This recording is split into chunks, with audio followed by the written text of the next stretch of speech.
যদি অন্তর্বর্তী সরকার ব্যর্থ হয় তাহলে অনেক বড় বিদ্রোহ হবে বলে জানিয়েছেন বিদ্যুৎ ও জ্বালানি উপদেষ্টা মোহাম্মদ ফাউজুল কবির খান।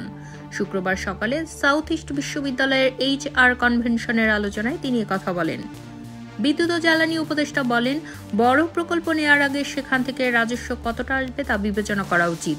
পদ্মা সেতু ও কর্ণফুলী টানেলে তা দেখা হয়নি, এজন্যই এসব প্রকল্প থেকে রাজস্ব আয়ের চেয়ে খরচ বেশি হচ্ছে, যা অপচয় বলে মন্তব্য করেন তিনি। ফাউজুল কবির খান বলেন, আওয়ামী লীগ আমলে প্রকল্পগুলোতে দুর্নীতি হয়েছে, কারণ সরকারের কর্মকর্তারা এর সঙ্গে জড়িত ছিলেন। সাধারণ চাকরির জন্য বিদেশ থেকে লোক নিয়োগ দেয়া হবে না জানিয়ে তিনি আরও বলেন, বিদেশি ও অভিজ্ঞদের নিয়োগের ক্ষেত্রে দেশের সকল সেক্টরে হিউম্যান রিসোর্স কম রয়েছে, তাই বিদেশিদের শুধু বড় পদের জন্য বিবেচনা করা হবে।